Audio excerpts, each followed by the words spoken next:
Hello and welcome to Lionheart, Legacy of the Crusader. Now, this game is kind of, I put it as a sister series to, Arcanum of Steamworks and Magick Obscura. So, while, Arcanum brought in Tim Kaine and a lot of the people who worked on Fallout after Interplay kind of kicked them out. Interplay, knowing that they still had essentially the Fallout engine, decided to make their own game. One of the two games, while still a cult classic, is still beloved by people. Lionheart has not received that kind of beloved background. So let's see if that's well deserved. We are going to start a new game. And we're going to create a custom character, obviously.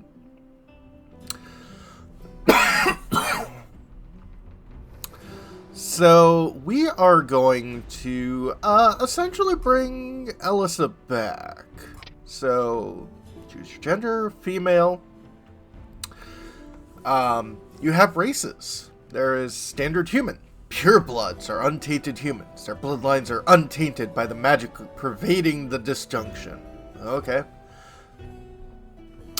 Then there are Sylvants. Sylvants are descendants of humans who were deeply touched by magic and unleashed by the disjunction. They often trace their ancestry to humans bound to divine spirits, and they typically possess a superior magic potential. Okay. Demikins are the descendants of humans imbued with fiendish or impure spirits. Demikins tend to be able to blend in with purebloods more easily than the other derivative races. Okay. And Feralkins are descendants of humans imbued with the magic of a beast or bestial spirit. Typically stronger than their pureblood counterparts, Feralkins possess some animal characteristics that are passed down to them through this unholy union. So, humans are stock standard humans. Sylvants are half angel, half human. Demikins are half demon, half human, and Feralkins are half animal, half human. I wonder which one I'm going to choose. So, we can choose what we look like. Let's see, what color do I think I want to do? I mean, I always typically want to go reds, but I'm thinking, yeah, let's try a purple. That would be really expensive this time of day. So this one looks a little reptilian. That one looks pretty normal. I think it's supposed to be feline. That one looks like, what is it, Raven from Teen Titans? That one looks like a cow. And back to the reptile. Fortunately, I cannot spin you around. Right round, like a record, baby. Round, round, round, round. Select your racial trait. So we have Beast of Burden. Carry rate is increased by 20 pounds, but you suffer a 10-point penalty to your sneak skill. This one's not too bad.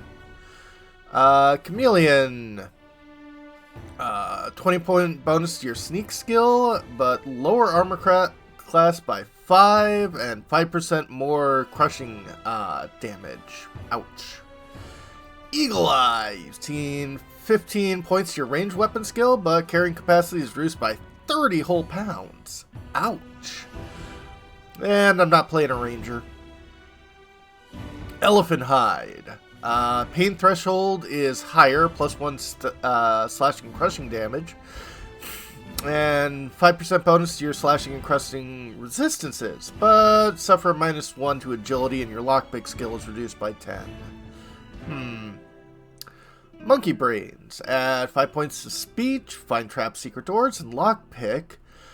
Lowers your barter by 10 and your range weapon by 5. If that one was switched around, maybe. For some reason I can't choose Rabid Fever.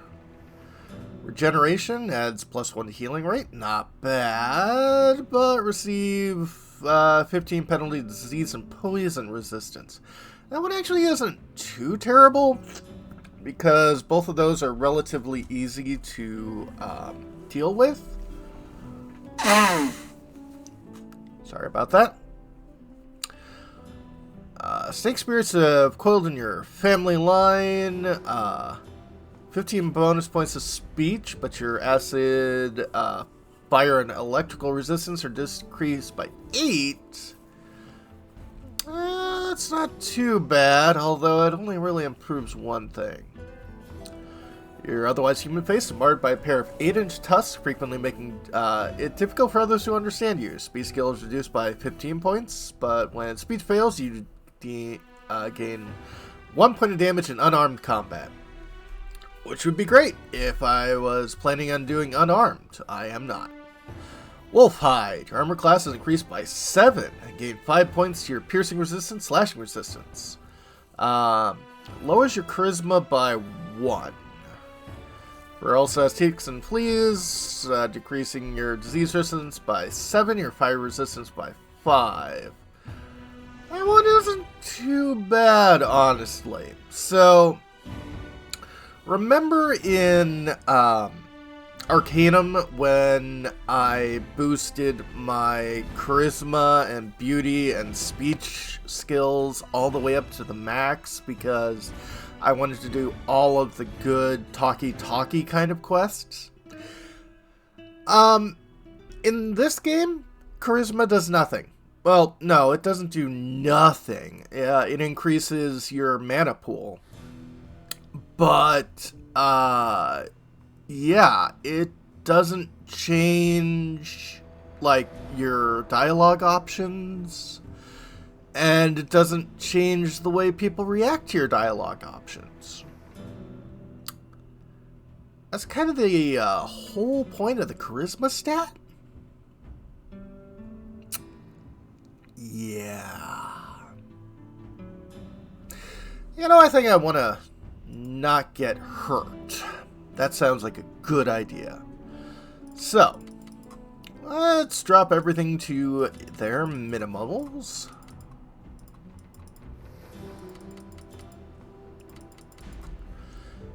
And start boosting things. So, for starters, we want to, I think, boost that up to 8.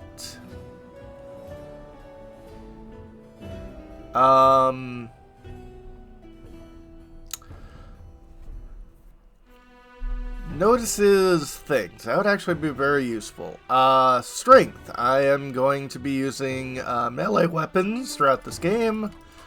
So I'm thinking I want a relatively high strength.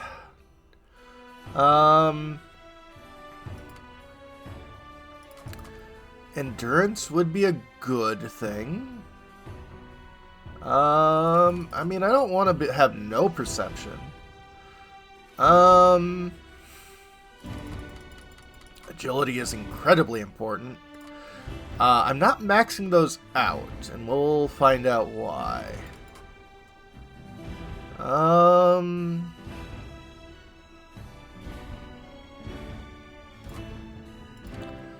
Actually, I think I want a little more luck.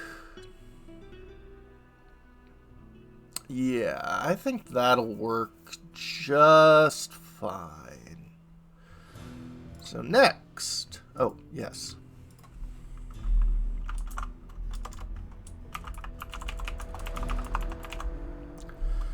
Elissa Relthus. Next.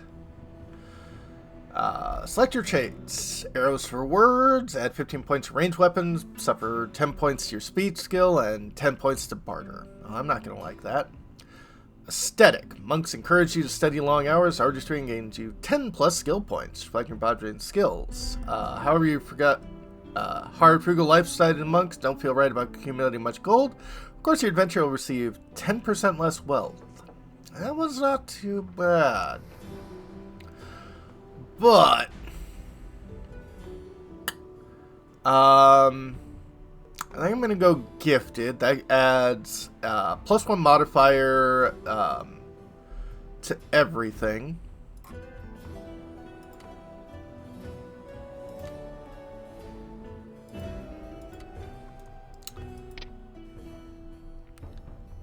So that one's not too bad.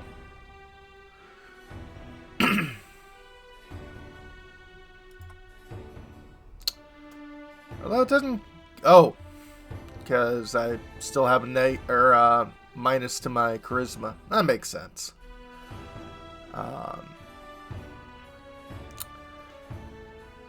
And all non-magic skills are reduced by 10 points. You receive 4 fewer skill points per level.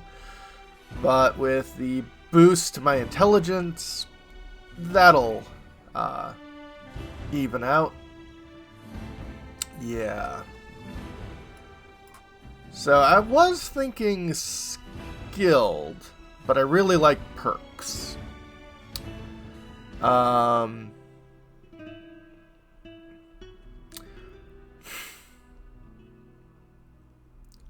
Let's see here. 15 bonus points to lockpicking in all spell branches.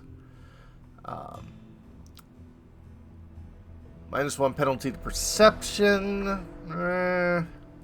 Ranged weapon skills reduced by 10. All items that add skill points to magical effects do not get this addition. I think...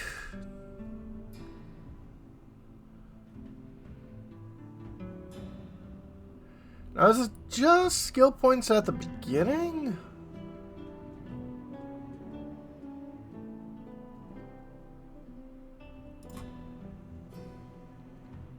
Because it was just 10 skill points at the beginning. I don't think I want that.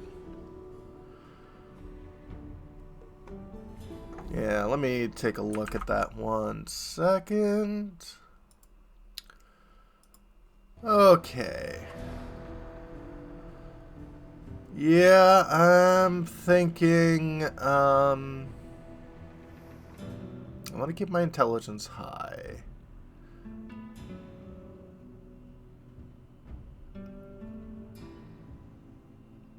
Yeah, Feralkins cannot take Renaissance Man, or Small Frame, or Fast Metabolism. That's annoying. I want to keep High Speech, because that does work.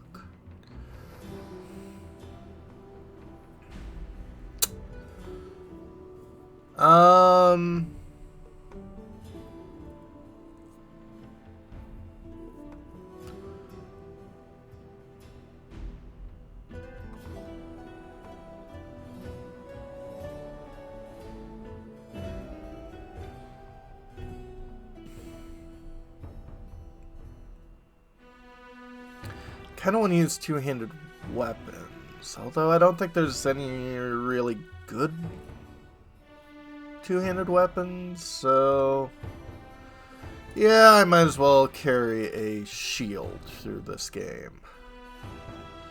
So, select Spirit. Elemental Spirit has a compassion logical tone, has a propensity for divine magic. The Demonic Spirit has an impishly sarcastic personality and displays it at every opportunity. Propensity for thought magic. Bestial Spirit has an aggressively defensive posture in just about any situation. Has a propensity for tribal magic. Yeah, we're gonna do Bestial. So, let's see here. I'm going to want Diplomacy. That's both speech and barter. I might as well do one-handed melee.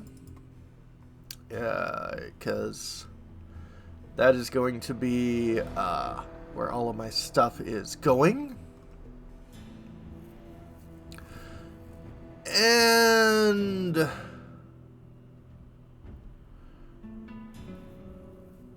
do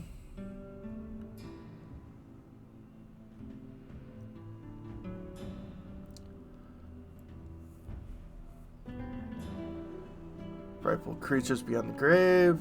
I would think that would be a demonic thing, but meh.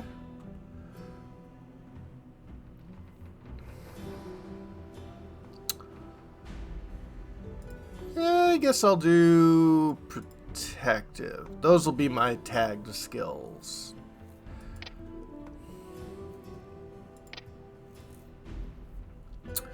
So, yep, I've got 37 one-handed, only 7 two-handed.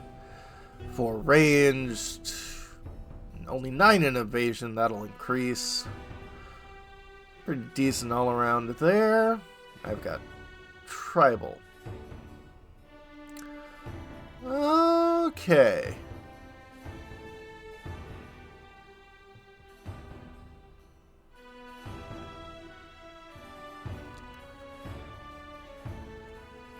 Yeah, sounds good. Let's try it.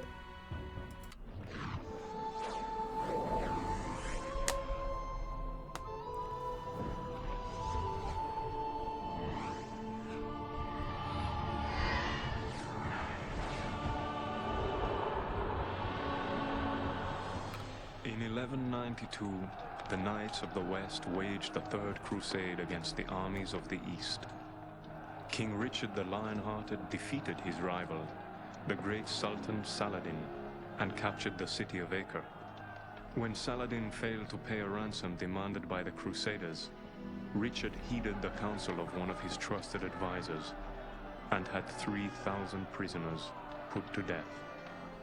But this traitorous advisor had tricked Richard into completing an ancient ritual, the Disjunction, a catastrophe that caused demons, monsters, and spirits to spill across the land like a black tide. Faced with this grave threat, Richard and Saladin joined forces and fought side by side to save humanity, fearlessly engaging the creatures and driving them back, at last sealing the rift caused by the Disjunction.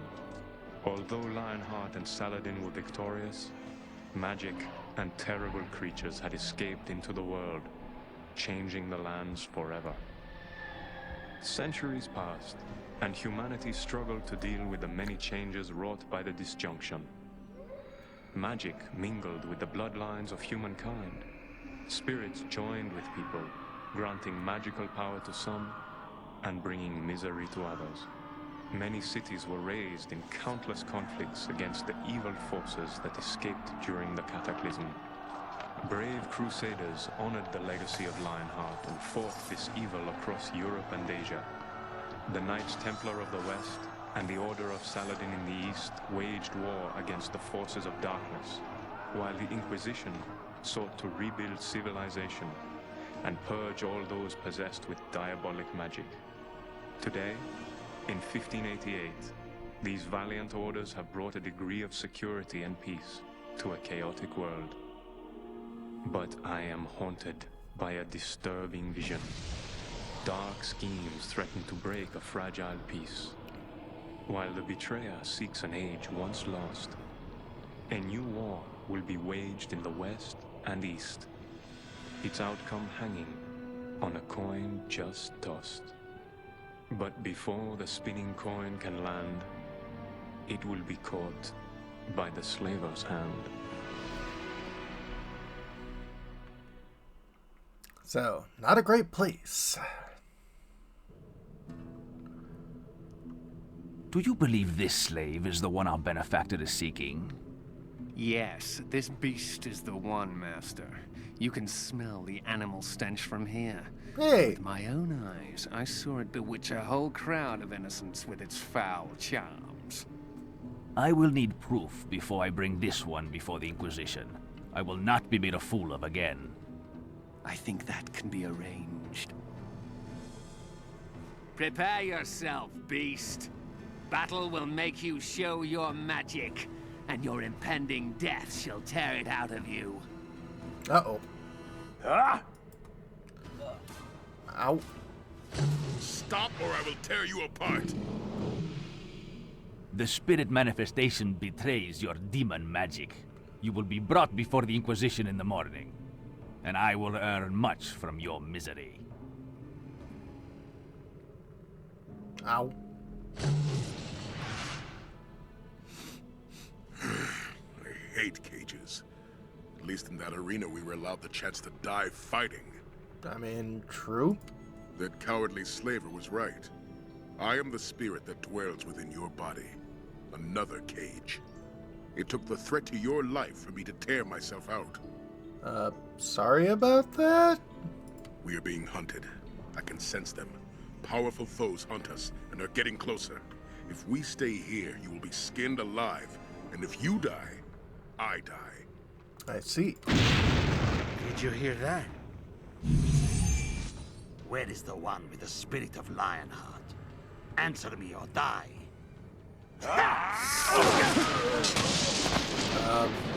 Uh-oh. The trap has been sprung. We must escape from here. Now! What about the guard God outside? stinks of drink, and his senses are dulled, perhaps blind.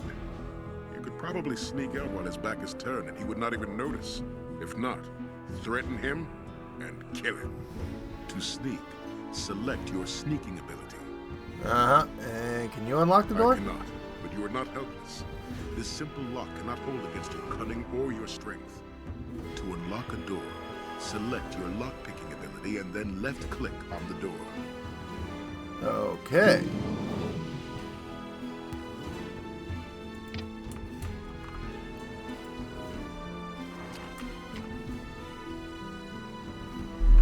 So this is a real-time game. And we can drop it down to 70% speed, which is probably going to be good for the beginning part of this game. But we are going to call this LP01. And I think we're going to call this a video. When we come back, folks, things aren't looking too great. Have a good one, folks.